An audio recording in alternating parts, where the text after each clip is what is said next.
owaayi wali weebuuza lwaki ensi eziyitimuuse mu sayansi ne tekinologiya zonna zisomesa sayansi ne tekinologiya mu nnimi zaazo enzaaliranwa. Wali okyebuuziza lwaki ensi zonna ezikwebera mu sayansi ne tekinologiya n'ebyenfuna by'amawanga z'ensi zonna ezisomesa sayansi ne tekinologiya mu nnimi engwira ezitali za buzaaliranwa. Kanyina era nawano mu Uganda okiraba nti abaana baffe abayizi mu Uganda bakola bubi mu masomo ga sayansi, ate era abo abafuna AAA masomo ga sayansi nga bagenda ku matendekero ga waggulu besanga si bayiiya ng'abaana abali mu nsi abasoma sayansi ne tekinologiya mu nnimi zaabwe ez'obuzaaliranwa okuva wansi okutuuka waggulu.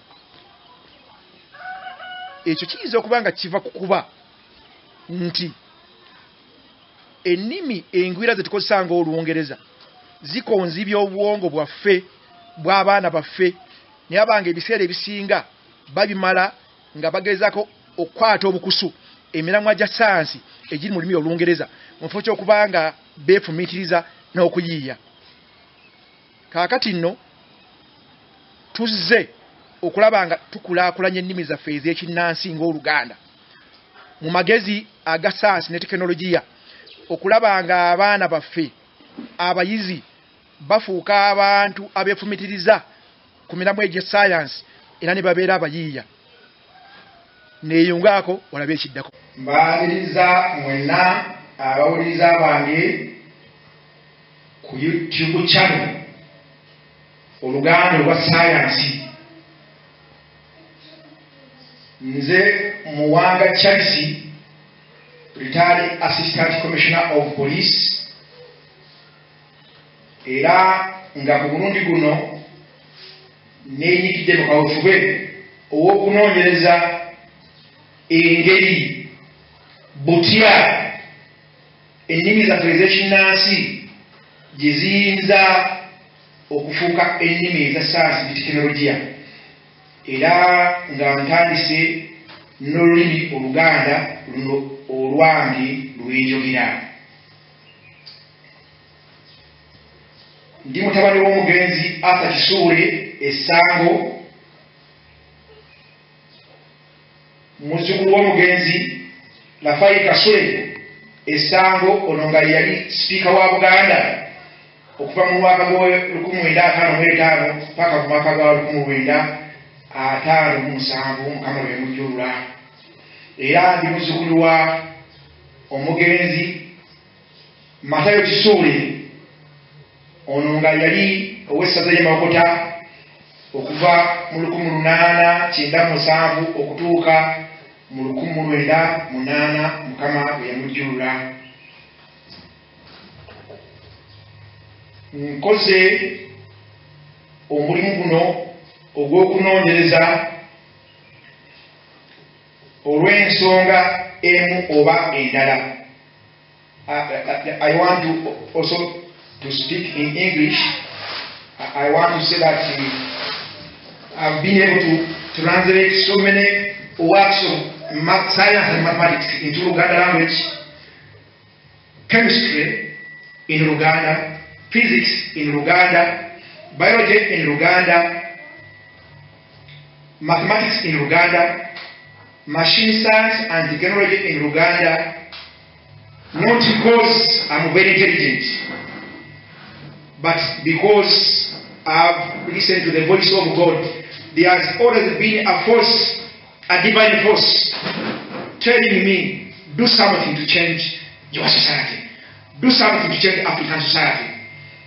And eventually, the same voice of the Lord, Jesus Christ, told me, find a way, make a research on how to intellectualize African languages beginning with Uganda. And I listened to the voice of God, the voice of my Lord Jesus, and I embarked years ago on that research.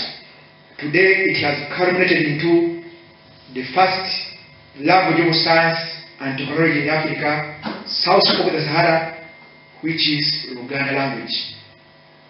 The product is not a Luganda language project only, it is for all African languages. All African languages, including all languages of Uganda. Now, why did I have to put effort on science-centered development of our African languages? I made research and discovered that all the major economic and industrial powers of the world teach science and technology, and they make scientific research in the home languages, in their home languages. And all the poor countries of the world, most of which are in Africa, learn and teach science and technology in foreign languages like English, French, Arabic, to mention but a few. So we have come to change the status quo. I'm not saying that we are going to abandon English and French and Arabic. We need them because the world is a global village. But for the purpose of excellence in science and technology and innovations, we must include our local languages in learning and teaching of science and technology.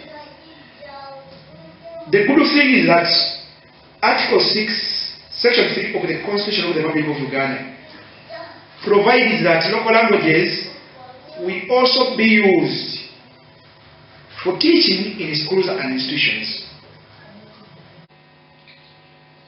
Among the other letters of appreciation and encouragement I have received includes one from the Katikkiro of Uganda, Charles Peter Mayiga,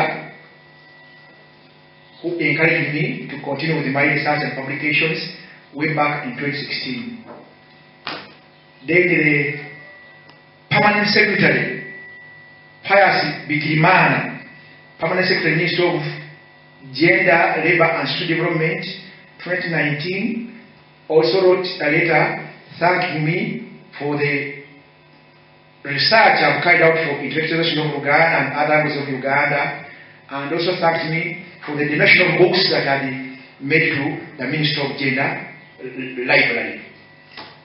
Then this is Mr. Dr. Gilbert Gomushabe, Head of Department of African Languages at Makerere University, who also appreciated my effort for intellectualization of Uganda and also the donation of books that I made to the Department of African Languages at Makerere University, again in 2019.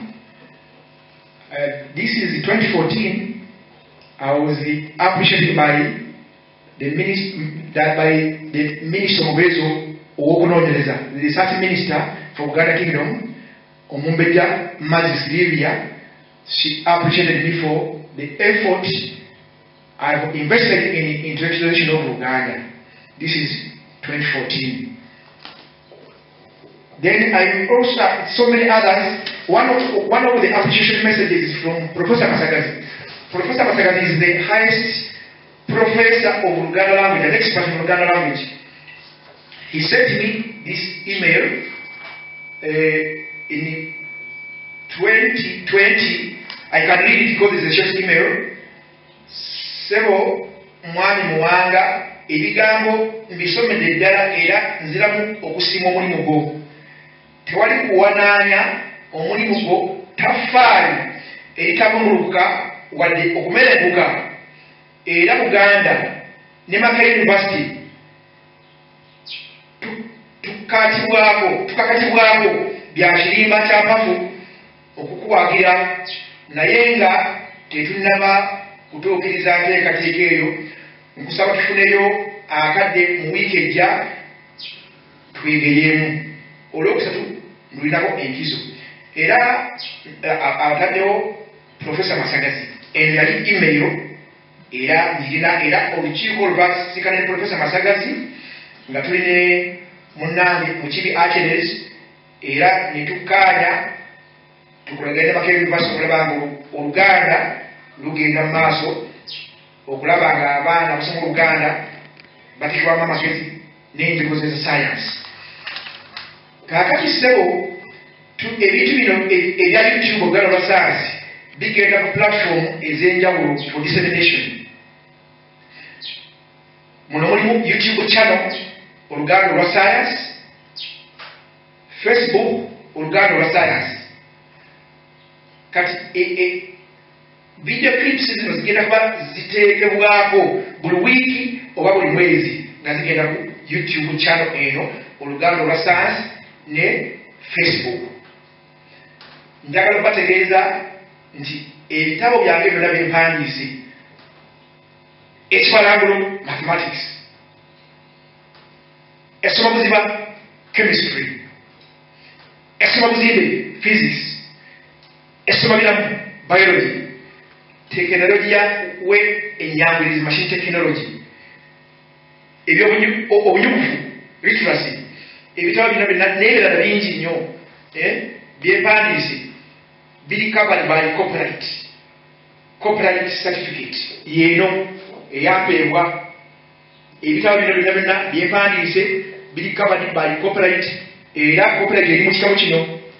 Ekitabo kino mwendateeka ebigambo eby'enjawulo bye nagunjaawo mu masomo ago: chemistry, physics, biology, mathematics, technology and literacy in Luganda. All my publications in the science and mathematics are covered. They are copyrighted in this book. So I believe that right now I own Intellectual Uganda.